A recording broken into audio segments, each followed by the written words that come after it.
approach it like you do any other football game. Your Sundays are the same, and your game preparation. And so for us, for our kids, it's an opportunity to maybe be on a bigger stage.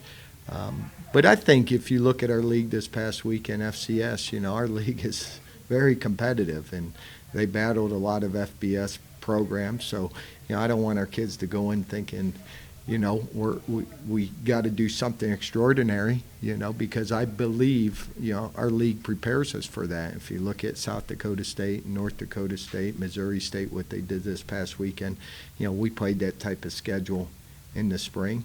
Is it going to be a bigger stadium we play in? Yes. And, we got to handle the emotions of that. And so we got a plan that will help do that. Is there anything specific that you talk about with your team heading into a game like this? Because there's a large segment of the roster that has never been on a stage this big, just from an atmosphere standpoint. But we got guys that played in the Division I high school state championship, just like they have players on their roster that played in the Division I high school state championship. So our kids have been on the stage. I mean, we're talking about the best high school football players play college football. So our kids have been on that big stage if you look at our roster from high school and playing into college. And I put our league as being at the highest stage. I really do. We're in a process right now that we're not near where we need to be, so for us it's more focus on what we got to do in our preparation, what we got to do in practice, no matter who we're playing, whether it's Michigan State or whether it's a league game. We're continuing to grow as a football team. I wanted to see how much we grew from the spring to game one, and I've seen tremendous growth, but we're certainly not where we need to be, but our kids know that. We do a reality check, and we're continuing to make that improvement each day in practice. How about the challenge defensively? Like I was talking with some of the guys. Yeah.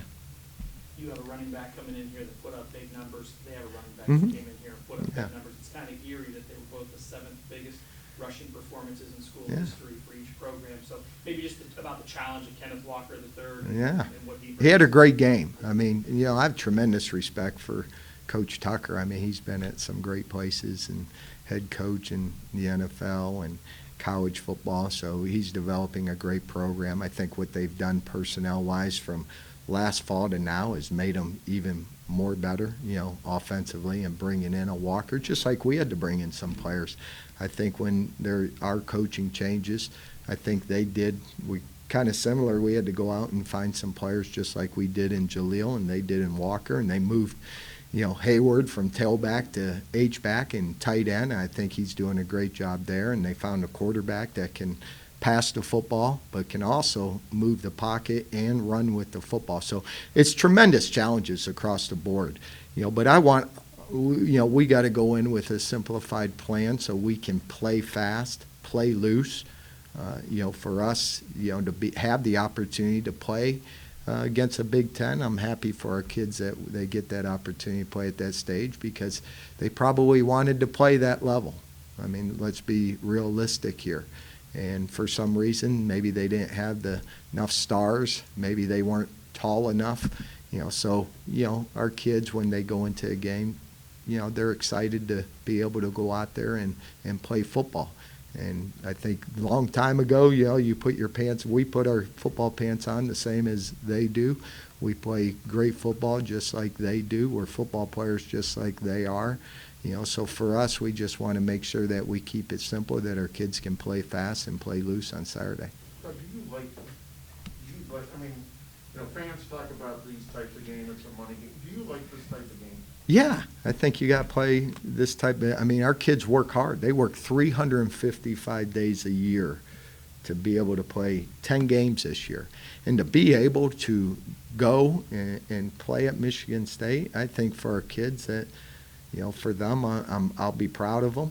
I'll be proud of their effort. But to give them that opportunity, heck yeah. And when we're recruiting and letting our kids know, hey, here's who we play in 2023, 2024, 2025. But again, the FCS, there's not a huge drop-off if you look at scores. There's not. You know, we got great football players in the FCS. I think that's evident when you look at draft day. I think that's evident when you look at what teams are successful each and every Saturday, especially from the teams from our league. So for us, it puts, not only are we representing the Valley and Youngstown when we go up north, you know, but we're representing our league and we're representing the FCS, and we want to make them proud, all of us. What challenges from from an offensive standpoint, you touched on that a little Yeah. bit. They do throw the ball pretty well, too. Yeah, but the challenge is, you know, we're playing a lot of young kids still. And I'm going to keep saying this. You know, we haven't had a full season, off season. You know, we saw this in the spring. You know, we're going against veteran offense and defense line. One thing I see is recognizable names on the defensive line from Michigan State and recognizable names on the offensive line. You know, so strength is always going to be a concern. Just because we haven't had the opportunity, you know, we played a season 2 months ago, opportunity to really get into the off season and develop, because for us, you know, it's about developing. We're not getting someone ready-made to play the O-line, D-line here. And we know that. You know, we need to make sure we recruit them, we develop them, we get them big, we get them strong, and that takes time. And so, but our young men know that. They know that, okay, we're going against a team, just like when we played at North Dakota State or South Dakota State, they got big, physical, strong offensive and defensive linemen. We're trying to close that gap as quick as we can, but to say that we've closed that gap, we haven't.